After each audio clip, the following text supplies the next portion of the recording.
सारी संगत मिलकर बोलो जय गुरु जी, शुकराना गुरु जी, ब्लेसिंग ऑलवेज गुरु जी। गुरु जी महाराज के चरणों में कोटि कोटि प्रणाम करते हैं, नमस्ते करते हैं। गुरु जी का लख लख शुकराना करते हैं। जय गुरु जी। संगत जी, यदि मन में बैर है तो मंदिर, मस्जिद, गुरुद्वारा जाना सिर्फ एक सैर है, और यदि मन में भक्ति है, प्रेम है, लगाव है, तो गुरु जी के दरबार में, मंदिर में आप जाते हैं, आप इस भवसागर से पार हो जाएंगे, क्योंकि गुरु जी हाथ पकड़ लेते हैं। संगत जी, परिवार ही एक ऐसी जगह है जहां हम अपनी सभी कमियों के साथ स्वीकार किए जाते हैं। Family is the only place where we are accepted with all our shortcomings. Sangat ji, जिंदगी में कुछ भी अस्थाई नहीं है। अपने आप को बहुत अधिक तनाव न दें, क्योंकि यह खराब स्थिति भी समय के साथ बदल जाएगी। Nothing is permanent in life. Don't stress your self too much, because even this bad situation will change this time. संगत जी, जहर में भी उतना जहर नहीं होता जितना जहर कुछ लोग दूसरों के लिए अपने दिल में रखते हैं। इसलिए दूसरों के प्रति कभी भी जहर नहीं रखना चाहिए। यदि ऐसा करते हैं तो गुरु जी की ब्लेसिंग नहीं मिल पाती है। गुरु जी कहते हैं सबसे प्रेम करो, सबसे दया रखो। संगत जी, धर्म से भी बड़ा दया माना गया है। संगत जी, कोई भी व्यक्ति हमारा प्रतिद्वंदी नहीं होता है। हम खुद के प्रयासों के कारण आगे पीछे रहते हैं। No person is our opponent, we are behind the fire due to our effort. Sangat ji, लोगों को परिणाम से मतलब होता है, प्रयास से नहीं। लोग सोचते हैं कि परिणाम हमें मिल जाए, लेकिन प्रयास नहीं करना चाहते हैं। और विडंबना यह है कि हमारे हाथ में होता है प्रयास, परिणाम तो हमारे हाथ में है ही नहीं। वो तो गुरु जी महाराज के हाथ में है। वो जो चाहते हैं वो होगा।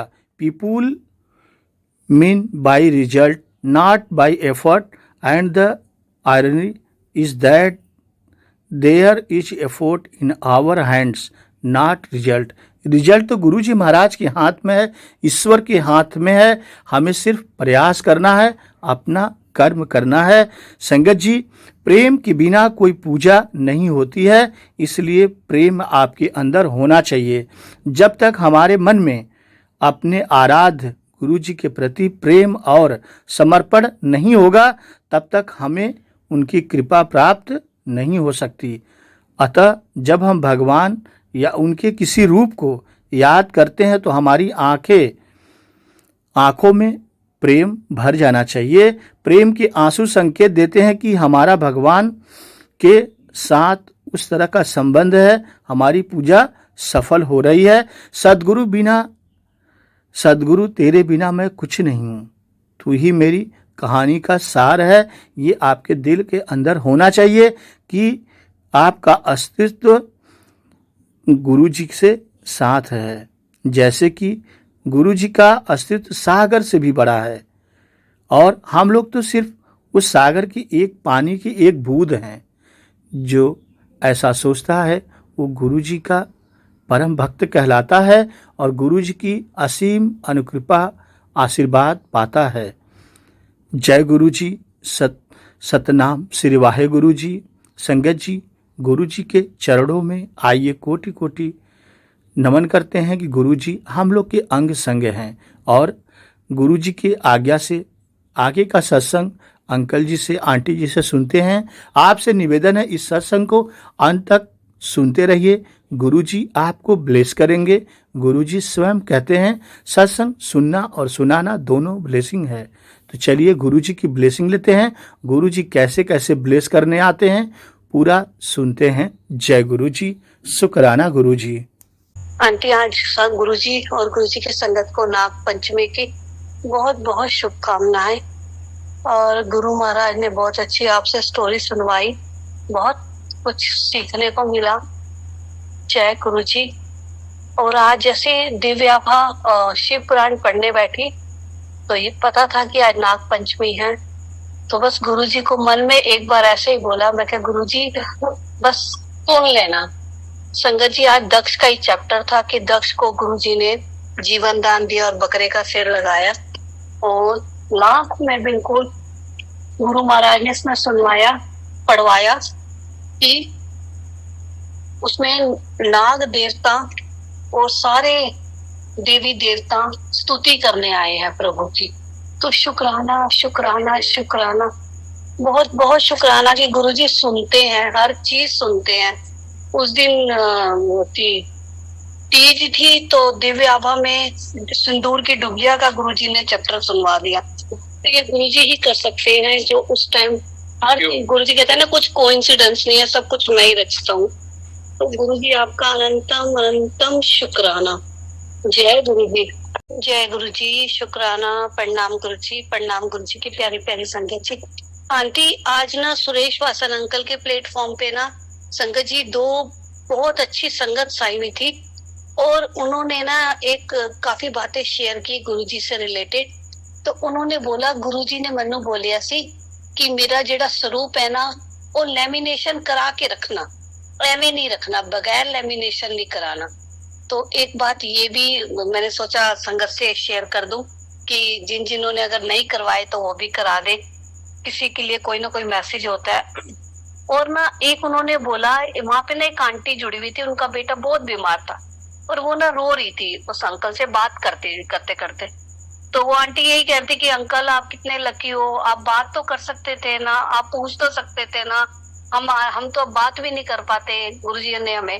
तो वो अंकल तब ये बोलते हैं संगत जी कि वो कहते हैं आंटी जब हम गुरुजी के पास जाते थे ना तो गुरुजी 6-6 महीने हमसे बात नहीं करते थे, कितनी संगतों से तो कभी बात भी नहीं की गुरुजी ने, सिर्फ लंगर प्रसाद और कनेक्शन जोड़ने को कहते थे।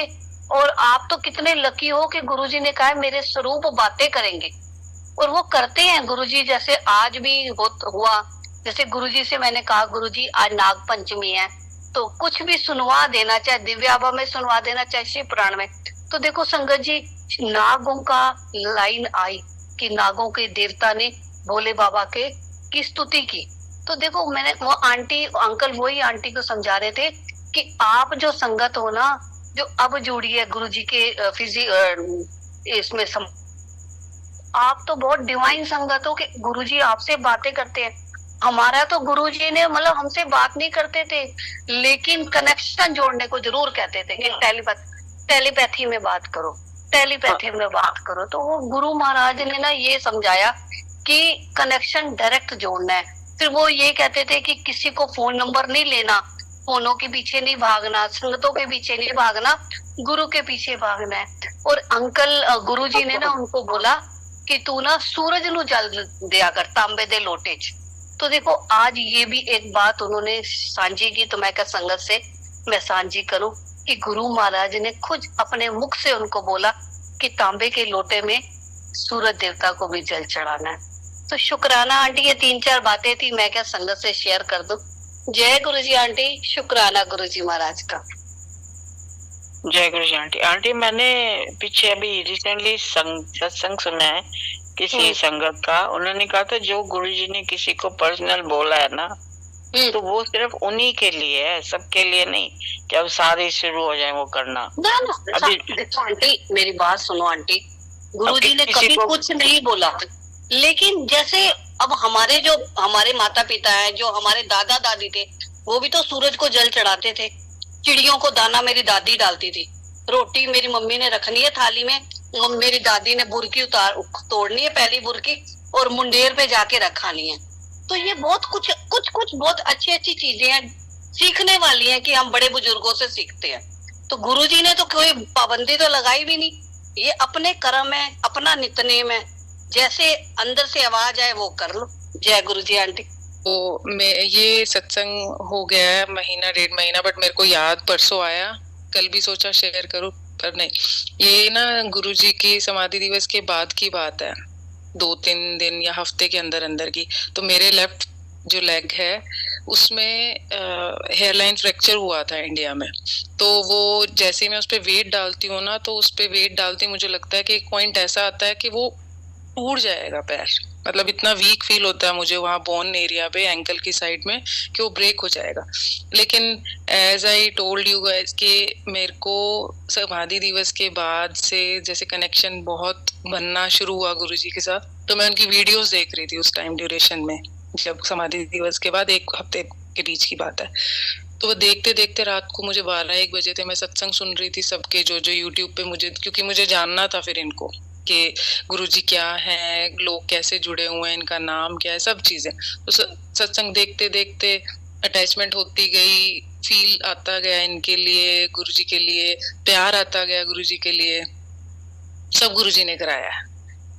मतलब मेरे हाथ में कुछ था ही नहीं, मैं मेरे हाथ में था कि मुझे नहीं जाना, लेकिन गुरुजी मुझे लेके आए हैं कि तुझे आना ही है। 2017 में मैंने गुरुजी का स्वरूप देखा था कहीं पे, तो मुझे देख के लगा ही नहीं था कि मैं कभी आऊंगी।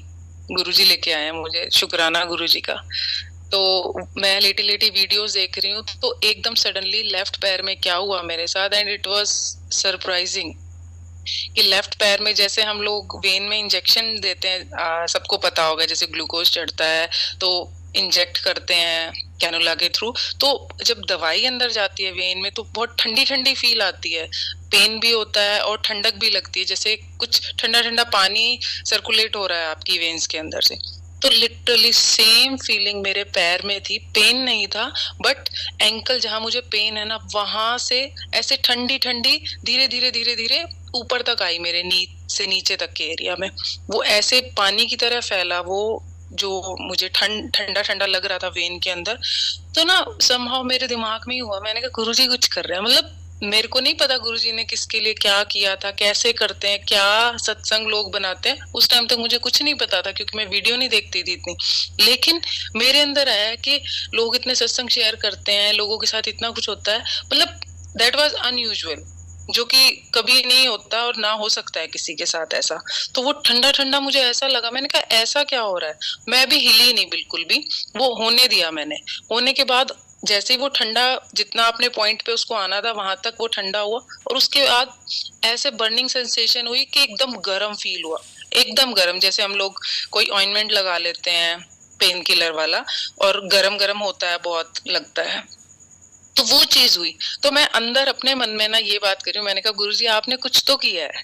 और जबकि मैं बोलूंगी कि मेरा कनेक्शन बहुत बहुत वीक लगा उस टाइम पे मेरी तरफ से, लेकिन वो ट्रस्ट बिल्ड हो गया था कि मैं उनसे बात कर पाऊं, उनको कुछ बोलूं। तो मैंने बोला, मैंने कहा गुरुजी, मतलब मैं खुश हो रही हूँ कि मतलब उस टाइम पे थोड़ा सा बचपन उस टाइम में कि हाँ मेरे साथ भी कुछ हुआ है, और होने दो, मैं वीडियो पूरी देख के ही उठूंगी कि क्या हुआ है मेरे साथ। तो मैं जो वीडियो देख रही थी, घंटे की या 1.25 घंटे की थी वो वीडियो, तो मैंने उसको खत्म किया, वो सब प्रोसेस हुआ, ठंडा लगा, गर्म लगा, उसके बाद मैं उठी। एंड उठने के बाद मैं खड़ी हुई, मैं दोनों पैरों पे नीचे बैठी, और मुझे चेक करना पड़ रहा था, मैं नीचे नहीं बैठ पा रही थी, मैं नीचे नहीं बैठ पा रही थी दोनों पैरों पे। एक पैर का सपोर्ट जो ठीक था उस पे ही मैं अपना वेट डाल के नीचे बैठती थी, मैं दोनों पैरों पे नीचे बैठी। मैंने अपने आप को लेफ्ट, जो मेरे मतलब पेन था लेफ्ट साइड, मैंने उस पे सारा वेट डाला। तो आई वॉज कंफ्यूज्ड कि मुझे किस पॉइंट पे दर्द है, मैं उसको ढूंढ रही हूँ हाथ से ऐसे। तो मतलब 100% का जो 100% पेन था, अब वो 90% पे है। मुझे बहुत ज्यादा देखना पड़ता है और बहुत ज्यादा प्रेशर और टेढ़ा मेढ़ा इधर उधर करके, टिल्ट करके, तब मुझे पता चलता है कि हाँ इस पॉइंट पे कुछ था जो कि नेग्लिजिबल है, मतलब अब कुछ नहीं है। वो 10% मैं कहूंगी कि कुछ है, लेकिन मैं बैठ नहीं पा रही थी। मेरी सिस्टर को मैं जब बैठी, अगले दिन मैंने नीचे डस्टिंग किया, थोड़ा बैठी, कहती तू बैठ कैसे रही है, मैंने कहा सब गुरुजी का कमाल है, रात को हुआ मेरे साथ। मैंने मम्मी से शेयर किया, क्योंकि सबको पता है मैं उस पैर पे वेट डाल के चल ही नहीं रही थी, जस्ट बिकॉज कि मेरा पैर टूट जाएगा अगर मैंने वेट डाला तो। मेरे हस्बैंड भी डांटते थे कि वेट नहीं डालेगी तो कैसे चलेगी तू इस पे। और ये देखो क्या हुआ है, ये गुरुजी जानते हैं या मैं जानती हूँ कि मेरे साथ कैसे किया है गुरुजी ने। मतलब वो ऐसी पावर है ना, जो नहीं भी मानने वाला ना वो भी मान जाएगा। तो हमें तो कोई डाउट ही नहीं है गुरुजी पे, वो कुछ भी कर सकते हैं, मतलब कुछ भी कर सकते हैं। और आज के टाइम में अगर ऐसी कोई शक्ति है ना, तो वी पीपल आर ब्लेस्ड, और हम उनकी छत्र छाया में हैं, इससे बढ़ के कुछ भी नहीं है। कि सिर्फ हम उनकी छत्र छाया में ही आ गए हैं, अब हम सेफ हैं। बस जय गुरु जी, शुक्राना गुरु महाराज, हर पल हर क्षण का शुक्राना। सबको ब्लेस करो, सबको हिम्मत दो, सबको निरोगी काया दो, सबको खुशियां दो, सबका विश्वास बढ़ाओ, प्यार बढ़ाओ। बस थैंक यू गुरु जी, शुक्राना गुरु जी। ये मेरा सत्संग था। जय गुरु जी आंटी जी। अनंतम शुक्राना मालिक, आपकी सारी ब्लेसिंग, आपके सारे हमारी भुला चुका हमारे पाप बख्शने का शुक्राना मालिक, हर चीज का शुक्राना मालिक, हर बात का शुक्राना मालिक, बेअंत शुक्राने मालिक, और भुला चुका की माफी। गुरु जी सारी संगत पर मेहर भरा रखिए। आपका है हाथ हमारे सरों पे, पर आप हमें माफ कर देना, क्षमादान देना हमारी झोली में प्रभु, और अपने साथ लगा रखना। आपका नाम न बिसरे प्रभु मेरी स्मृति में, आपका ध्यान ना जाए मेरे स्मृति से प्रभु, बस इतनी कृपा करना। आप विराजमान रहना हमारे अंतकरण में प्रभु, आपसे ही आप बख्शीश चाहते हैं प्रभु। आप जन जन के सहाय मालिक, सब पे कृपा करने वाले, सबको चढ़ती कला में रखने वाले, सबके जन्मदाता मेरे प्रभु गुरु जी, आपको कोटि कोटि प्रणाम और लाख लाख शुक्राने मालिक। जय गुरु जी। संगत जी, संगत जी आज एक छोटा सा सत्संग शुरू करती हूँ, उसके बाद मैं एक बहुत अच्छा एक मैसेज आ गया मेरे हिसाब से तो है, शेयर करूंगा आपके साथ। सत्संग ये है कि कल हमारे यहाँ ब्रदर भी कुवैत में हमारे पास इधर ही रहते हैं, थोड़ी दूरी पे, तो उनके घर में हर थर्सडे को उनके घर में सत्संग होता, तो डिफरेंट लोगों की बारी आती है, उनके सबको बुलाते हैं वो। एनीवे महाराज की कृपा है, उनके घर में सत्संग था और हमारे डैडी की एनिवर्सरी थी, डेथ एनिवर्सरी, तो इसलिए जाना हुआ मेरा भी उधर। मैं हर बारी तो नहीं जा पाती, पर जैसे मेरी बारी आती है गुरुजी महाराज बुलाते हैं, मैं जरूर जाती हूँ, और कल तो जाना ही था, तो हम उधर गए हुए, सत्संग हुआ,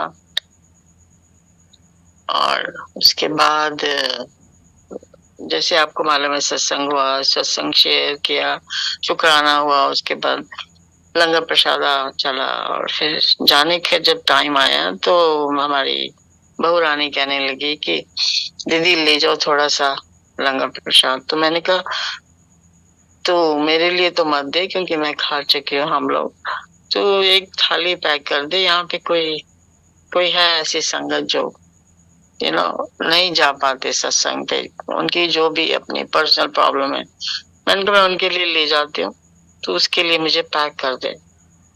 तो उसने एक थाली बना दी उनके लिए, तो और मैं बस 5 फिर हम निकले, और नीचे गाड़ी में गाड़ी चलाने से पहले मैंने उसको कॉल किया, वो संगत को, कि मैं देने आ रही हूँ थाली, तो आप प्लीज जब फोन करूं बाहर आ जाना, क्योंकि उनका घर बेसमेंट में है, और वो फिर कभी कभी फोन नहीं मैसेज जाता उनको। तो इमीडिएटली लकीली उसका मैसेज वापस आया कि मैं आंटी घर पे नहीं हूँ, मैं वो अपने ससुराल गई हुई थी, तो आप फिर मेरे घर तो आइएगा नहीं, क्योंकि मैं हूँ नहीं वहां पे।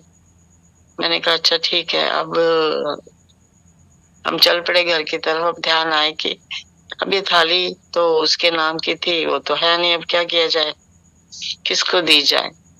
तो सडनली पायल आंटी ने मुझे स्ट्राइक कराया कि आंटी एक और संगत वहां पे है, उधर ही जहाँ से हम गुजर रहे थे, उधर ही पास ही में थे, मम्मी आप उनको दे दीजिए ये थाली, क्योंकि वो आते हैं पर कल नहीं थे वहां पे। तो ठीक है गुरुजी, वैसे भी कहते हैं ना, दाने दाने पे लिख के खाने वाले का नाम, और हर वो ब्लेसिंग जो गुरुजी ने आपके लिए रखी है वो आपको ही पहुंचनी है। ये भी गुरुजी का कहते हैं ना हुक्मनाम है, वो तो जाएगी आपके झोली में। तो शायद गुरु महाराज यही चाह रहे थे कि ये थाली उनके पास जाए। तो हमने उसी टाइम मैंने राइट एग्जिट लिया, क्योंकि पास ही में घर था, और जाके उनको थाली दी बड़े, और वो आंटी इतनी खुश हुई और वो आंटी सोच भी रही थी कि जो खाना वो सोच रही थी वो पिछले हफ्ते वो वहीं से खा के आई थी। तो इस बारी उन्होंने फिर रिपीट वही लंगर किया था कि चलो इस बारी भी वही बनाया था। तो वो याद ही कर रही थी, कहती मैं याद ही कर रही थी आंटी, और आप मेरे लिए ये देखिए ब्लेसिंग लेकर आए। वैसे तो अन्न के दाने पे हम सबके कहते ना, हम जब पैदा होते हैं, हमारे पैदा होने से पहले हमारा अन्न प्रभु फिक्स करके रख देते हैं। कितना कितना कब कैसे मिलेगा वो प्रभु को मालूम है, और वो फिक्स्ड है, कोई नहीं छीन सकता अन्न का दान। और ऐसे हमारा भाग्य भी लिखा जाता है। अगर हम चाहें तो अपने नेक कर्मों से उस अपने भाग्य को भी बदल लेते हैं, क्योंकि हम प्रभु को इतना कहते हैं, प्रभु को इतना जज कर देते हैं कि फिर प्रभु को दोबारा से लिखना पड़ता है हमारा, पर वो हमारे कर्मों पे निर्धारित है। एनीवे, तो यहाँ पे ये हुआ कि गुरु जी कैसे दिखे, उनके लिए गुरु जी का प्यार, वो कहते हैं संगत, हर एक जो गुरु जी से जुड़ी हुई है, उनका जो आपस में हर एक का गुरु जी के साथ जो भी एक कनेक्शन है, वो अपने आप में एक नया रंग लेके है, एक अपनी ही कोई स्टोरी बोलता है, या अपना ही कोई उसका रंग है। मतलब वो जो कनेक्शन है हर एक संगत का गुरु जी के साथ अपने ही प्यार में है वो। तो हम किसी को कहते हैं ना तो हम किसी का वो भाव चुरा सकते हैं, ना उसको कॉपी कर सकते हैं, ना हम उसको समझ भी नहीं सकते, क्योंकि वो अपना अपना प्यार है सबका गुरु जी के लिए। और फिर गुरु जी का वापस में रेसिप्रोकेट करना उस प्यार को, इमीडिएट तथास्तु कह के वापस आपकी झोली में गुरु जी कैसे प्यार डाल देते हैं। It's very amazing. तो फिर गुरु जी के शुक्राने, ये छोटा सा प्यारे से सत्संग हुआ। तो वो आंटी तो बहुत ही खुश हुई। और संजय जी एक बड़ी अच्छी बात वहां जाके देखी, जो हम सब कहते हैं ना, हमें एक दूसरे से सीखना चाहिए। हमें हमारी इतनी उम्र हो गई, लेकिन ये मैसेज उन लोगों के लिए जिनके बच्चे छोटे हैं। उनका अभी 2 महीने पहले ही बेबी हुआ, इट्स अ बेबी बॉय। तो वो वहां पे पायल आंटी ने देखा, जब डोर खोला थाली पकड़ाने गई, कि उनकी नानी बैठ के कोई पाठ कर रही थी, और जोर जोर से पाठ कर रही थी। मतलब एक होता ना मन में धीरे धीरे पाठ करते हैं, एक हम पढ़ते हैं, तो वो वैसे पढ़ रही थी। और उनका जो छोटा बेबी है, ऑलमोस्ट अभी 3 महीने का हुआ नहीं है, बस होने वाला है, और उसको पास में उन्होंने लिटाया हुआ था, और पाठ करते करते उसके ऐसे कर रही थी पाठ जैसे वो उससे बात कर रही, और बेबी वॉज रिस्पॉन्डिंग, वो ऐसे करके वो रिस्पॉन्ड कर रहा था नानी को अपनी। तो ये अब मैं अपना सोचूं तो मैंने कहा, अरे मैंने तो बहुत ये पल खो दिए अपने। हमारे तो बच्चे माशाल्लाह बड़े हो गए, बड़े बड़े। लेकिन जो संगत जिनके बच्चे छोटे हैं, जो अभी इस अवस्था में हैं, तो आप प्लीज ये जरूर करिए, आप भी बच्चों में ये संस्कार डालिए। ये चीजें बहुत आगे तक जाती हैं, बहुत आगे तक, जिसका अंदाजा हम नहीं लगा सकते। तो ऐसी बच्चे में भी ऐसी आदत डालिए। आजकल तो वैसे आईपैड के जमाने, और घर घर में मैं देखती हूँ छोटे छोटे बच्चे आईपैड लेके खेल रहे होते हैं, बट या फोन लेके पकड़ के खेल रहे होते हैं। तो आदत डालिए उनके कि वो भी गुरु महाराज से जितनी जल्दी हो सके। वैसे तो गुरु जी अपना भक्त खुद डिसाइड करते हैं, पर स्टिल आप भी तो कहते हैं ना, ऐसा कीजिए कि बच्चे जुड़े हैं भगवान जी के साथ। तो गुरु महाराज का शुक्राने। तो ये तो सत्संग था मेरा छोटा सा प्यारा सा। सबको ब्लेसिंग्स हैं गुरु जी की। अब संगत जी, मैं आपसे जो शेयर करने वाली हूँ, मेरा हाथ जोड़ के आप सबसे एक प्रार्थना है कि ये जो मैं समटाइम, मतलब थ्रू आउट दीज ईयर्स, मेरा एक नियम रहा है कि मैं जब मेरा मन चाहता है मैं कभी भागवत सुन लेती हूँ बैठ के कंटिन्यूस, क्योंकि भागवत कितना 9 दिन या 7 दिनों में फिनिश करनी होती है। तो पढ़ तो सकते नहीं, हम पढ़ते नहीं हैं, हम सुनते हैं। तो वो सुनने में ऐसे होता है कि आपको आज फर्स्ट डे, सेकंड डे, ऐसे करके 4-4, 5-5 घंटे का वो रहता है नियम। मेरा ये बहुत टाइम से नियम है कि मैं भागवत सुनती हूँ। कभी देवी भागवतम सुनने का जी करता है, और कभी शिव पुराण भी मैंने सुनी है 2-3 बारी। वो तो आजकल सब मिलता है MP3 पे और यूट्यूब पे। एनीवे तो अभी 3-4 दिन पहले ही मेरे को फिर से वो कहते हैं ना, एक हौका उठा कि अब मेरे को सुनना है। मेरे को अंदर से आता है, दिल करता है सुनने के लिए।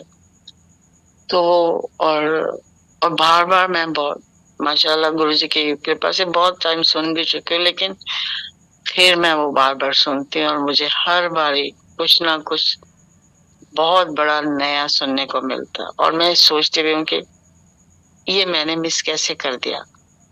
लेकिन हम अपनी मैं में ये नहीं सोचते कि सब कुछ गुरु जी कराते हैं हमारे को। वो सोची भी गुरु जी ने डालनी है। हम अपना उद्यम कर रहे हैं, ठीक है, लेकिन उनकी कृपा के बगैर कुछ नहीं होता। तो जब वो चाहते हैं वही चीज आपको समझ में आती है जो गुरु महाराज चाह रहे हैं इस टाइम की। तू सुन, तू इसको पकड़ और तू आगे भी बोल, जो शेयर कर इसको, और जिसका जो भला हो जाए। और कहते हैं हमें सिर्फ इसीलिए नहीं है काम करने की हम कोई हमारा अल्टीरियर मोटिव है, या हम गुरु जी को ऐसे करके गुरु जी से अपनी कोई बात मनवा लेंगे, ऐसा कुछ नहीं। मेरे में तो नहीं है। भगवान ने इतनी कृपा कर रखी है कि बस दिल चाहता है कि मैंने कुछ ऐसा सुना और मैं आपसे शेयर करूं, किसी से भी शेयर करूं। मैं उसके ऑडियोज बना के रख लेती हूँ, फिर मैं अपने फ्रेंड्स में भी शेयर करती हूँ, अपनी बेटी को बताती हूँ। मेरा दिल करता मैं उसको बताऊं आप सबको। तो वही है मैंने जो सुना कल देवी भागवतम का 3रा डे था, और मैंने वो जो सुना वो मैं आपसे अपनी मेरी कोशिश है। मैंने गुरु जी से भी प्रेयर करी थी कि गुरु जी जैसे जैसे मैंने सुना और जो भी ठीक क्रम से मैं बता सकूं, तो मुझे मेरी हेल्प करना। मैं किसी चीज को छोड़ू नहीं। अगर और मेरे महाराज स्मृति में बैठिए, मेरी जीवा पे बैठिए गुरु जी, और मुझे हेल्प करिए कि मैं बोल सकूं सब। तो जय गुरु जी, शुक्राना गुरु जी। संगत जी जरा ध्यान से सुनेगा। बड़े हाथ जोड़ के माफी अगर कोई गलती हो जाए। सबसे पहले आपसे माफी और फिर गुरु जी से आगे। जय गुरु जी। संगत जी कहते ना हम लोगों को कहते ना टाइम का, हमारे समय का उपयोग बहुत अच्छे से करना चाहिए। और टाइम एक ऐसी चीज हमें मिली हुई है जो कहते हैं ना, एक पल भी जो गुजरता अभी जो गुजरा वो वापस नहीं आता। जब से हम पैदा हुए, जो जो वक्त हमने जिया वो वापस कभी नहीं आता। आज मंडे है, आज फला तारीख है, लेकिन नेक्स्ट मंथ ये तारीख आएगी, लेकिन वो वाली तारीख नहीं होगी, वो वाला डे नहीं होगा। ये अपने आप में कोई दूसरा डे होगा, चाहे वो तारीख सेम होगी उस दिन। तो ये चीज बदलती रहती है हमेशा, और समय एक बार ही गया वापस नहीं आता। तो हमें सबसे पहले इंसान को ये समय को जैसे कहते हैं ना, संजो के रखिए, इसको पकड़ के रखिए। समय को ज्यादा व्यर्थ मत कीजिए, इसका कहते हैं ना सदुपयोग कीजिए। हिंदी में जो कहते हैं, इसका राइट यूसेज होना बहुत जरूरी है हम सब के लिए। और मोस्ट ऑफ द टाइम सबसे पहले उसमें मैं अपने आप को काउंट करती हूँ कि हम लोग पास्ट में जीते हैं। हमारी गलतियां, हमारे पाप, जो गलत काम हमने किए अपने पास्ट में, उसमें हम फंसे होते हैं, हमारी थॉट्स। लेकिन हम गुरु महाराज ने सुनाया मुझे कि देखो, जो पास्ट में तुमने करा, चाहे कुछ भी अच्छा बुरा कर्म, वो खत्म हो गया। वो एक मेमोरी बन गई है तुम्हारी लाइफ में। इस लाइफ का, इस जीवन का जो आधार है वो पास्ट पे है, लेकिन वो खत्म हो गया, वो गुजर गया। तो वो पास्ट है, वो आपकी मेमोरी है, वो एक आपकी स्मृति है। अब हम सोचते किसका है? फ्यूचर का। फ्यूचर के लिए हम प्लानिंग बनाते हैं, कल्पनाएं करते हैं, बड़ी स्कीम्स बनाते हैं, ऐसा करेंगे वैसे करेंगे, लेकिन वो कितने पॉइंट तक जाके सक्सेसफुल होती, सफल होती है, वो हमें नहीं मालूम। तो वो भी एक कल्पना है जो हमें नहीं मालूम। तो हमें मालूम क्या है? हम सिर्फ आज, अब, ये मोमेंट जो हम जी रहे हैं, ये मोमेंट का हमें पता। और ये जो पल हम जिए, आज का वर्तमान जिसको प्रेजेंट बोलते हैं, वो हमारे लिए बहुत ज्यादा इम्पोर्टेंट है। उसका कहते हैं ना, सही में उसको यूज करना, उसका सदुपयोग करना, हमारे हमारे कहते हैं ना पुश्त आगे तक, हमारे बड़े आगे फ्यूचर तक वो जाती है चीज कि आज हमने क्या किया, आज का टाइम हमने कैसे बिताया।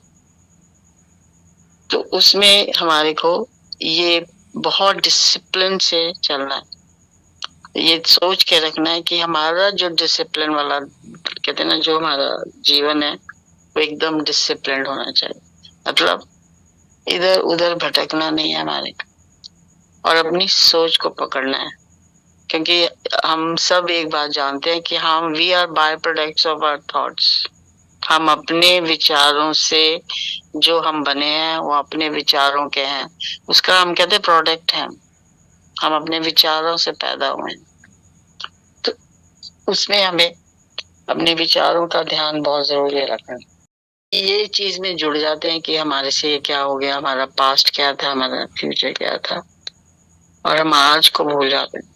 आज जो हमें उद्यम करना है, आज जो हमारे कर्तव्य है, वो हम नहीं कर पाते, या बड़े टाइम हम आलसी हो जाते हैं या भूल जाते हैं। उसमें हमारे को ये चीज सोच के रखनी कि हमें अपना आज बर्बाद नहीं करना, चाहे वो हमारा प्रेयर से हो, सत्संग हो, गुरु जी को याद करना हो, मंत्र जाप हो, या जो भी है, उसका हमें सदुपयोग करना है। That is the first thing. कहते हैं आप जब ये सब नियम से जिंदगी जीते हो, गुरु की कृपा से ये नियम से जब जिंदगी जीते हैं, तो हमें उसमें क्या मिलता? तो चार, गुरुजी ने बताया कि 4 पदार्थ हैं जो हमारे को गेन करने हैं। वो है धर्म, अर्थ, काम और मोक्ष। लास्ट वाला है मोक्ष। तो जीवन का जो हमें, शुक्राना गुरु जी, जीवन जो हमें ये मिला, प्रभु ने दिया, ये हमारे को धर्म से रहने का है। धर्म से मतलब ये नहीं सोचेगा कि हमने रोज गुरु जी को टिक्का लगाना है, रोज गुरु जी का के जल प्रसाद रखना है, या रोज 4 बार चालीसा पढ़ना है। ये धर्म से इसका कोई लेना देना नहीं है। This is only your every days routine.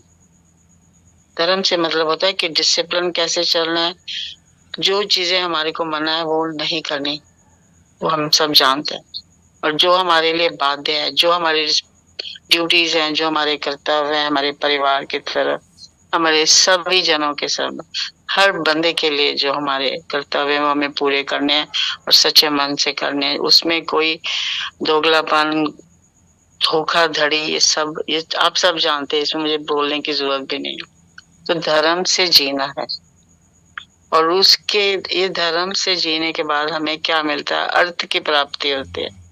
अर्थ का हिंदी में अर्थ बोलते हैं, लेकिन इंग्लिश में इसको फाइनेंस बोलते हैं। तो यहाँ पे इसका मतलब ये भी नहीं है कि हमें बहुत सारे पैसे मिलेंगे, हम धर्म से जिएंगे तो हमें नहीं। फाइनेंस का यहाँ मतलब ये भी है, अर्थ का मतलब यहाँ ये भी है कि हम लोग जब धार्मिक तरीके से नियमों के अंदर रह के चलते हैं, तो हमें अर्थ की प्राप्ति होती है। मीन्स हमारा जो टाइम हमने बिताया उसको हम बैलेंस्ड कर पाए, हमने उसको डिसिप्लिन किया, अपनी अच्छे विचारों से हमने उसको पकड़ के रखा।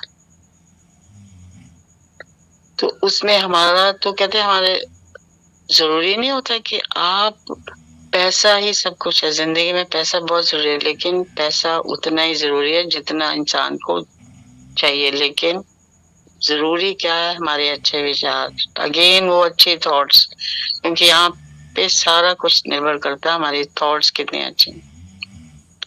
और ये जो हमारे कहते हैं ना थॉट्स हैं, ये जाके हमें काम से बचाते हैं। हमारे को काम मतलब लालच, नीचपन, गिरापन, ये सबसे बचाता है हमारे को, क्योंकि डिसिप्लिन में हम चल रहे हैं। और उसके बाद फिर मोक्ष की प्राप्ति, मोक्ष में मुक्ति मिलती है। तो कि ये मुक्ति क्या होती है? तो उनका मुक्ति क्या होती है मीन्स हमें क्या समझा रहे हैं गुरुजी कि हमें मुक्ति किससे मिल चाहिए? जड़ता से। जड़ता मीन्स जो हमने अपने इर्द गिर्द ना जबरदस्त की थॉट्स बनाए हुए ना, जो एक वहम हमने डाले हुए, जो डाउट्स हमने अपने आगे रखे हुए, उनसे हमारे को फ्री करना है अपने आप को, और अज्ञानता से अपने आप को बचाना है। जिसमें ज्ञान नहीं है वो चीज से हमें परे रहना है। ज्ञान हमें वहां से मिलेगी मुक्ति। ज्ञान से मुक्ति मतलब अज्ञान से मुक्ति लेनी है, जड़ता से लेनी है, और भय मीन्स डर से भी मुक्ति चाहिए। डर से परे रहिए आप। और फिर एक और है वर्ड, चिंता। अब चिंता से भी मुक्त करिए अपने आप को। तो ना तो आप डरिए, ना आप चिंता कीजिए, ना आप जड़ होइए। जड़ मीन्स एकदम पत्थर दिल वो नहीं होना। अपने आप को चैतन्य रखिए, और कहते हैं ना अपने आप को एकदम गीलापन रखिए अपने इमोशंस में। मतलब दूसरे के लिए तकलीफ वो अपने मन में रखिए कि हम अगले को समझ सके इमोशनली, और अज्ञानता से भी अपने आप को मुक्त। तो अगर आप इन चीजों से कहते हैं आप मुक्ति का मतलब है इन चीजों से आपको मुक्ति मिले। आप इनमें बंधे मत रह जाइए, इनमें ना आपका जीवन निकल जाए। तो उससे क्या होगा? हमारे अच्छे विचार, गुरुजी कहते हैं अच्छे विचारों को संग्रह कीजिए। मतलब अच्छे विचारों की पोटली बनाइए, उसको जमा कीजिए अपने अकाउंट में। अच्छे विचारों को, द पॉजिटिव थॉट्स, वो अपने आप में संजोइए, because these thoughts will help you in future. जब आप पे कहते कोई प्रॉब्लम आती है ना, तो उस टाइम अच्छे विचार ही आपको बचाते हैं बड़ी सारी चीजों से। अगर हमारा पास उसका हमारा बैंक बैलेंस अच्छे विचारों का है, तो हम अपने आप को बहुत से बड़ी जितनी भी प्रॉब्लम आने वाली जिंदगी में, और वो आती ही है, ऐसा नहीं है कि कोई भी जिंदगी कहते हैं ना आराम से काट रहा उसको कोई प्रॉब्लम है। हर कहते हैं वो सुना हुआ आपने एक बार, ये नानक दुखिया सब संसार, सारा संसार दुखी है। तो उस टाइम हमारे अच्छे विचार हमारे को बचाते हैं। किसी ने कहा कि राम के होते हुए सारी वानर सेना आत्महत्या करने के लिए क्यों हो गई मजबूर? तो उन्होंने कहा अरे तुम्हारा गुरु तुम्हारे पास है, तुम्हारे राम तुम्हारे पास है, और तुम आत्महत्या करने के लिए मजबूर होगी। क्योंकि वानर सेना, आपको मालूम है रामायण में कि जब वानर सेना को ये पता लगा कि हम उस पार मतलब समुद्र के उस पार कैसे जाएंगे, तो उन्होंने कहा हम तो ऐसे सीता को ढूंढ ही नहीं सकते। तो सारी सेना सोचने लगी कि अब हमें आत्महत्या कर लेनी चाहिए, क्योंकि हम प्रभु राम का ये काम नहीं कर सकते। तो उन्हें बताया गया उस टाइम कि ऐसे वक्त में अपने गुरु के पास जाएं, आप अपने बड़ों के पास जाके बैठें। जब इस तरह की एडवर्सिटी आपको घेरे, तो बड़ों की शरण में जाइए, गुरु की शरण में जाइए, क्योंकि उसकी सॉल्यूशन वहीं से मिलती है, बड़ों से मिलती है, गुरु जी से मिलती है। तो उनके पास जाके बैठिए, आप उनसे अपने विचार बताइए। अब हुआ यूं कि ब्रह्मा जी एक दिन बड़े उदास बैठे थे। तो शिव भगवान जी ने कहा कि ब्रह्मा जी क्या बात है, आप इतने उदास क्यों?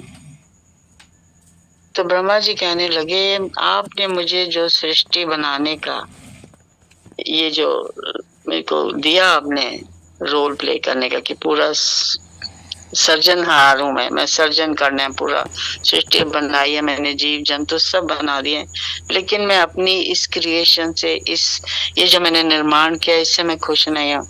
I am not happy. तो शिव जी ने कहा ऐसा क्या बात है?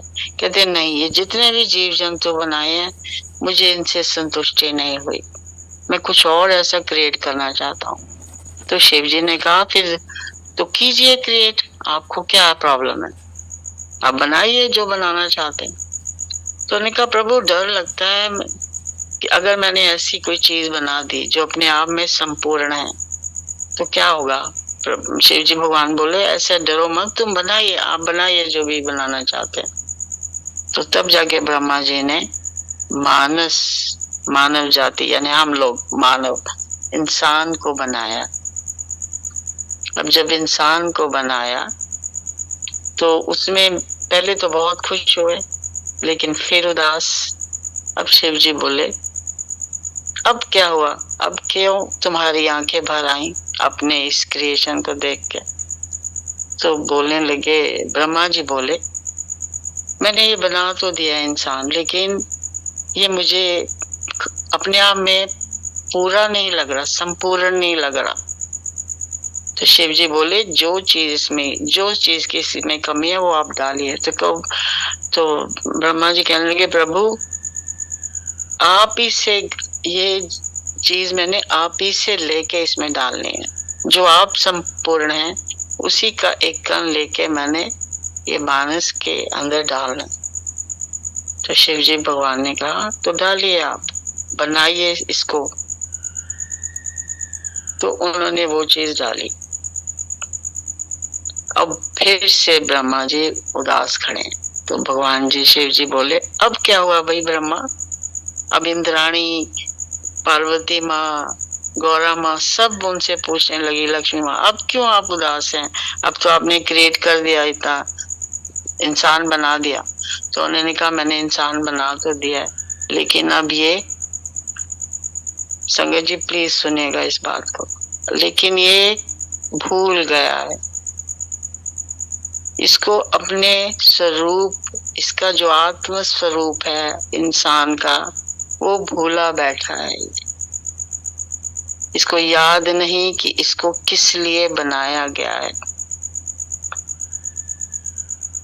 इसका सामर्थ्य, इसकी कैपेबिलिटी, ये सब इसको पता नहीं है कि इसका मूल स्वरूप कहते हैं ना, जैसे वो जब हमने शब्द में भी सुना है कि मन तो ज्योत स्वरूप, अपना मूल पहचान, इसको अपने मूल से विस्मृति हो गई।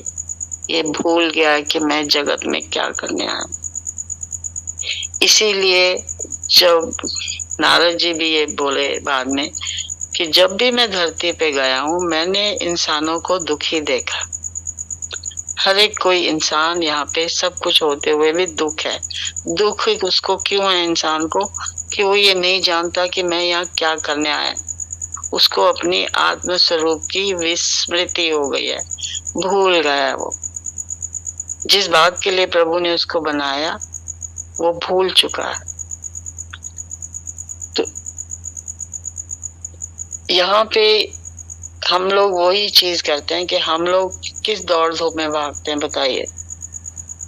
बहुत सारी चीजें जो हमने भुला दी अज्ञानतावश। तो फिर प्रभु ने कहा कि आप दुख का कारण जो है वो है विस्मृति। तो आप अपने आप को, अपने को याद दिलाइए कि मैं इन सब चीजों के लिए नहीं बनाऊं। मैं यहाँ जो कहते हैं ना, प्रभु ने इंसान जो बनाया है वो बार बार हमारे शब्द, हमारे ग्रंथ ये बोलते हैं कि मन तो ज्योत स्वरूप, अपना मूल पहचान। कि हम इसलिए नहीं आए, हम आत्म स्वरूप, हमारी आत्मा प्रभु से मिलने के लिए बेचैन है।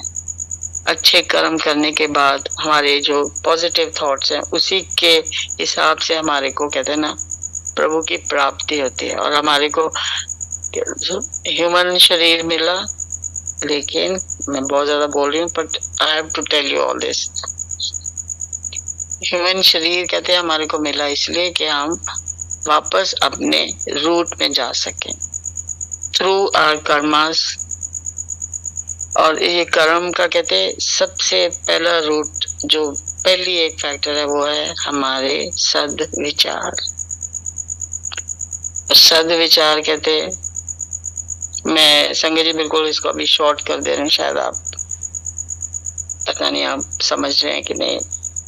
कहते हैं जब हम कोई बात विचार अपने दिमाग में डालते हैं, वो बार बार हम उस अगर विचार को डालते हैं, मैं इसको सॉल्व करके बता रहे हैं आपको। जब हम वो विचार डालते हैं मन में क्योंकि इसी का मैं भी आपको एग्जाम्पल भी दूंगी अभी। जब हम जो विचार अपने दिमाग में डालते हैं वो फिर हमारी जीवा पे, हमारी जबान पे आता है, यानी हमारी वाणी बनती है। जब वाणी बनती है तो वो चीज हमारी आदत बनती है। जैसे पहले हम सोचते हैं, फिर हम बोलते हैं, फिर उसको आदत बनाते हैं। आदत बनाने के बाद वो हमारा करेक्टर बन जाता है, हमारा चरित्र बन जाता है वो। जब वो हमारा चरित्र बन गया तो हमने अगर वो किया तो वो क्या बन गया? वो बन गया हमारा कर्म, और इसी कर्म के बंधन में हम फंस जाते। यही विचार का पॉजिटिव होना बहुत जरूरी है हम सबके लिए। तो कितना भी कोशिश कर सके हम पॉजिटिव चीजों को, पॉजिटिव थॉट्स को, कहते हैं उसका संग्रह कीजिए, उसको बैंक में डालिए, अपने हृदय के बैंक में ना, हार्ट के बैंक में डालिए।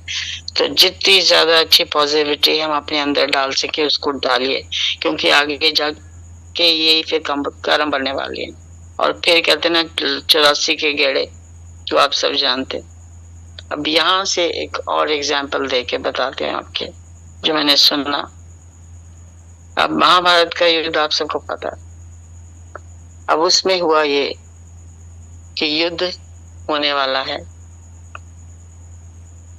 और धृतराष्ट्र अपनी वाइफ, अपनी रानी गंधारी से बात कर रहे हैं और कह रहे हैं कि मेरे हृदय में अपने भाई के बच्चों के लिए बहुत ज्यादा क्रोध है और मैं चाहता हूं कि ये सब मर जाएं, ये सब मर जाएं। और उन्होंने, और ये गंधारी को ये बोल रहे हैं कि मैं ये जानते हुए भी कि मैं इतना नीच थॉट है मेरी, इतना नीच मेरी सोच है, लेकिन फिर भी मुझे इससे सुख मिल रहा है। और मेरे को ये सब मालूम है कि कैसे पांडवों को जला के मारने की कोशिश की गई, कैसे उनके लिए जहर के लड्डू भेजे गए, कैसे उनको उन्होंने 12 वर्ष का वनवास भी दिया है और 1 साल का अज्ञातवास। सब तरह से हमने कोशिश कर ली है कि मैं इनको मार दूं, ये मर जाएं, और मुझे इनको अपने राज्य का आधा धन नहीं देना, इसलिए मैं चाहता हूं ये सब मर जाएं। और मेरा दिल, अब वो गंधारी से बोल रहे हैं, कहते हैं मेरा दिल चाहता है कि जब भीम, जिसकी व्रज जैसे इतनी बड़ी छाती है, वो आके मुझे मिले तो मैं उसकी छाती को पकड़ के चकनाचूर कर दूं। मतलब इतना ज्यादा उनके अंदर उनके लिए नफरत थी। ये उनकी थॉट थी और वो बोल भी रहे हैं कि मुझे मालूम है ये गलत सोच रहा हूँ, लेकिन फिर भी मेरे को इसमें सुख मिल रहा। गंधारी, मैं सुखी हो रहा हूँ ये जान के कि इनको मैं मार दूं, इनको मैं कुछ ना दूं। जब ये बातें वो गंधारी से कर रहे थे, उसी टाइम उनके जो नौकर थे, सेवक थे, उन्होंने आके, और आप सबको मालूम है कि धृतराष्ट्र अंधे से जन्म से, और गंधारी ने अपनी आंखों पे पट्टी बांधी हुई थी, ना देखने की कसम खाई, आपको सबको मालूम है। उसी टाइम सेवादार ने, नौकर ने आके बताया कि गुरुजी बहुत तेजी से हम आपकी तरफ चले आ रहे हैं। अब गुरु का आना देखिए, अब बहुत इंपॉर्टेंट है। कहते गुरु जी आ रहे हैं, और गुरु जी कौन थे? महर्षि वेद व्यास जी जल्दी जल्दी आ रहे थे और गुरु जी के माथे पे गुस्से से तमतमा रहे थे और वो जल्दी जल्दी चल के आ रहे थे। और गुरु जी की जो खड़ाऊ थी, वो पहले खड़ाऊ लकड़ी की बनती थी ना, तो खड़ाऊ जो गुरु जी चलते थे आगे पीछे धीरे धीरे, तो कभी भी उनकी खड़ाऊ से आवाज नहीं आती थी। लेकिन आज गुरु जी की खड़ाऊ खटर पटर कर रही थी, इतनी तेजी से वो आगे चले आ रहे थे। और आते ही अंदर उन्होंने आते ही कुछ और नहीं बोला, धृतराष्ट्र को बोलते हैं, ए अंधे धृतराष्ट्र, मैं तुझे आज आंखें देने आया हूँ, मेरे से आंखें ले। तो धृतराष्ट्र बोले, मैं आंखों का लेकर क्या करूंगा? मैंने तो जब से पैदा हुआ कभी कुछ देखा ही नहीं, ना मैंने सूरज देखा, ना मैंने चांद देखा, ना रात का उगना, ना दिन का ढलना, ये तो मैंने कुछ भी नहीं देखा, ना मैंने फूल, पत्ते, तितलियां, मोर, पक्षी कुछ भी नहीं देखे। तो अभी मैं आंखों को लेके क्या करूंगा? तो धृतराष्ट्र बोले, सॉरी, गुरुजी बोले, मैं तेरे को आंखें इसलिए देना चाहता हूँ कि तू देख क्या होने जा रहा है। तेरे 100 के 100 पुत्र मर जाएंगे, 100 के पुत्रों का वध हो जाएगा, तेरी सारी वंश फिनिश हो जाएगा, और तेरी बहुरानियां सब विधवाएं हो जाएंगी। ये सब रोकने के लिए मैं तुझे आंखें देना चाह रहा हूँ। तो उन्होंने आगे से धृतराष्ट्र ने बोला, गुरुजी मुझे आंखें नहीं चाहिए, इनका मैं नहीं कुछ कर सकता, मुझे आंखें नहीं देनी। तो अब गुरुजी बोले, धृतराष्ट्र मैं तुझे, अब तू आंखें नहीं, अच्छा मैं अब तेरे को आंखें नहीं दूंगा, लेकिन अब मैं तुझे ज्ञान के चक्षु देता हूँ। ज्ञान, तेरे मन के अंदर की आंखें खोलना चाहता हूँ। वो ले और तुझे पता लगेगा कि तू बहुत आगे तक तेरे साथ क्या बुरा होने वाला है, तू उसको समझ। इसलिए मैं तेरे को ज्ञान देना चाहता हूँ, अपनी मन की आंखें खोल। लेकिन धृतराष्ट्र ने बोला, गुरुजी ये जो भी ज्ञान आप देना चाह रहे हो, ये मेरे दोस्त, ये मेरे मित्र संजय को दे दीजिए, मुझे नहीं चाहिए ये ज्ञान। तो गुरुजी वो ज्ञान संजय को दे के, संजय के मन की आंखों को खोल के चले गए। वो ज्ञान उनको दे दिया, वो चले गए, क्योंकि उन्होंने बोल दिया कि अब जो होगा उसका जिम्मेदार तुम खुद हो।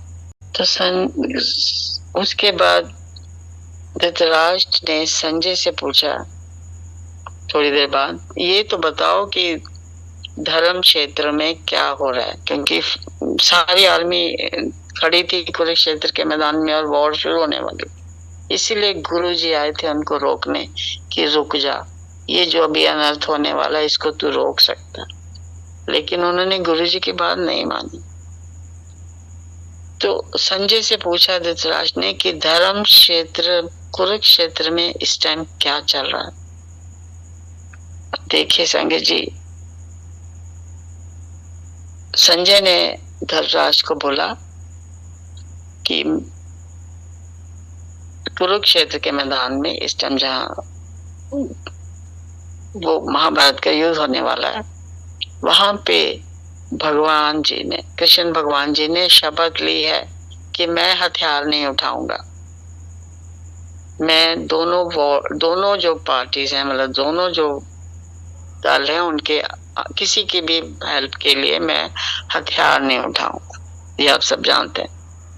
तो इससे धृतराष्ट्र बहुत खुश हो गए कि चलो अगर कृष्ण भगवान जी नहीं लड़ेंगे तो हमारी तो विजय ही होगी।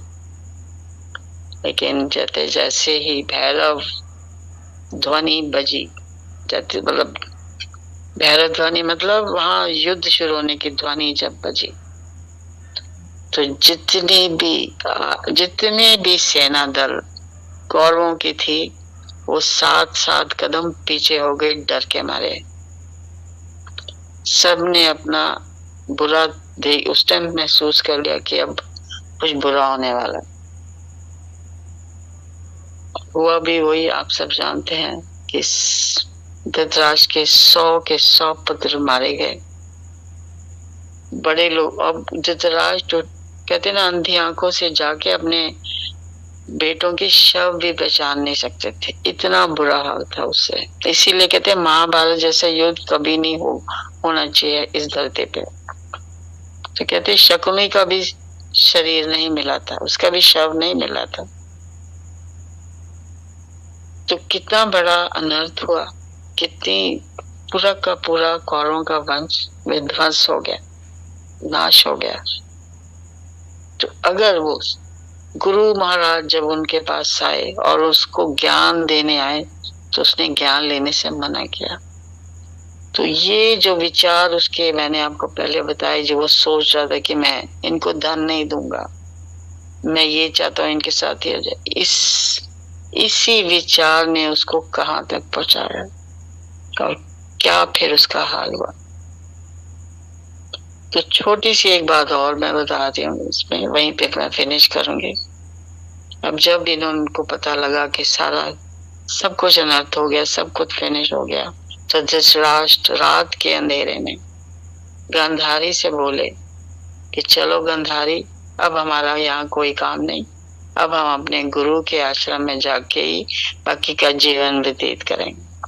तो रात के अंधेरे में अब दोनों अंधे थे, महल से निकलने लगे, लेकिन रास्ता उनको नहीं मालूम था, बिकॉज पहले तो सारे नौकर चाकर उनके आगे पीछे उनको रास्ता पार करा देते।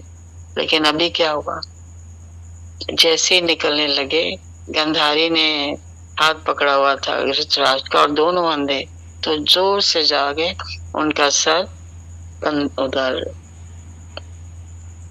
एक पिलर पे लगा। तो उसी टाइम पिलर पे लगा, उसी टाइम वहां से कुंती माँ आ गई। देखिए संगत जी, जो भगवान जी हमारे को जैसे बनाते हैं ना, और किसी का जीवन हमेशा कहते हैं ना बलिदान में होता है। तो देखिए कुंती माँ आई और कुंती माँ ने कहा, आप दोनों मेरे जेठ जेठानी रात के अंधेरे में कहाँ जा रहे हैं? तो उन्होंने कहा बस हमारा यहाँ का काम खत्म, हम अब यहाँ नहीं रहेंगे। तो कुंती माँ बोलने लगी कि मैं अगर सुख में आपके साथ रही तो अब मैं दुख में भी आप ही के साथ जाऊंगी। और उन्होंने एक का मतलब धृतराष्ट्र का अपने एक कंधे पे हाथ रखा, गांधारी माँ का दूसरे कंधे पे हाथ रखा और बीच में खड़े होके गुरु जी के आश्रम की ओर, महर्षि वेद व्यास जी के आश्रम की ओर चल पड़े उनको लेके कि फैमिली। उन्होंने कहा मेरा परिवार हो आप, मेरे बेटे अब सुख से भोगेंगे राज, लेकिन मैं आपके साथ रहूंगी। अगर आप मेरे जेठ जेठानी है, आप मेरी फैमिली, तो मैं आप ही के साथ गुरु जी के आश्रम में चलती हूँ और मैं भी तप करके जीवन व्यतीत करूंगी। तो दैट्स इट संगत जी। फिर गुरु जी थोड़ा सा मैं बीच में भूल भी गई, मूड मती तो मेरी भी है ना, तो उसके लिए माफी। गुरु जी बड़ी कोशिश करी थी कि मैं सारा याद रखती, पर जैसे महाराज चाहते हैं वैसे बुलवाते। संगत जी आज की कथा थोड़ी लंबी हो गई, पर इतनी ब्यूटीफुल थी। विचारों पे जो उन्होंने सुनाया गुरु जी ने, ये जो मैं देवी भागवत सुन रही उसमें जो उन्होंने बताया, एक तो आपके रोंगटे खड़े करते हैं आपको। उस टाइम आप जहां से भी जिस थॉट के प्रोसेस में है, हम वहां से हट जाते हैं, हम सिर्फ वहीं पे पहुंचे, वहीं पे खड़े होते हैं जहां गुरु महाराज हमें चाहते हैं, चाहे हम 2 मिनट के लिए भी क्यों ना हो। तो ये पॉजिटिविटी, ये अच्छे विचारों का संग्रह ये गुरु जी महाराज हम सबको बोल रहे हैं कि अपने पास रखिए, संजो के रखिए, इनको खर्च मत कीजिए, क्योंकि ये हमारे काम आने वाले। तो शुक्राना गुरु जी, अनंत शुक्राना, माफी माफी माफी इतना देर से बोलने की, तो अनंत शुक्राना। संगत जी आज जितिन अंकल नहीं है, पर चालनी आंटी का हैंड रेज है, तो जय गुरु जी। मुझे अब डर लग रहा, कहीं डांटोगे तो नहीं मुझे। जय गुरु जी। चालनी आंटी मैंने आपको अनम्यूट किया। जय गुरु जी। बहुत देर बोलने की माफी। नहीं आंटी, बहुत बहुत प्यारा आपने जो भी विचार बताए, मजा आ गया सुन के। और बस मैं यही आगे कुंती रानी जो है वो किशन जी की बुआ है, वो किशन जी की बहुत बहुत बड़ी भक्त है। वो पहले से, हाँ, कुंती माँ किशन जी की बहुत बड़ी भक्त है। 5वें नंबर पे आती हैं उनके माता पिता, बल्कि उनसे भी पहले, सबसे पहले यशोदा, नंद बाबा, कुंती माँ, फिर देवकी वासुदेव तो है ही उनके माता पिता, पर वो उनके माता पिता के अलावा तीसरे नंबर पे आती हैं। और कुंती, उसका एक और मुझे महाभारत का विचार याद आ गया कि जब महाभारत खत्म हो गया और श्री कृष्ण जी ने अपनी बुआ से परमिशन ली, तो वो बहुत रोई। तो वो बोली कि माधो, जब हमारे दुख के दिन थे तब तो तुम हमारे साथ थे, और अब जैसे राज मिला तुम चल दिए। तो बोलते हैं इससे तो मुझे आप दुख ही दुख दो, ताकि आप हमेशा मेरे साथ रहो। तो ये भी कितनी बड़ी सीख है कुंती माँ की। बस यही मैं बताना चाह रही थी। मैं मंत्र जाप करूंगी। नमस्ते संगत जी, नमस्ते गुरु जी। ओम नमः शिवाय, शिव जी सदा सहाय। ओम नमः शिवाय, गुरु जी सदा सहाय। ओम नमः शिवाय, शिव जी सदा सहाय। ओम नमः शिवाय, गुरु जी सदा सहाय। ओम नमः शिवाय, शिव जी सदा सहाय। ओम नमः शिवाय, गुरु जी सदा सहाय। ओम नमः शिवाय, शिव जी सदा सहाय। ओम नमः शिवाय, गुरु जी सदा सहाय। ओम नमः शिवाय, शिव जी सदा सहाय। ओम नमः शिवाय, गुरु जी सदा सहाय।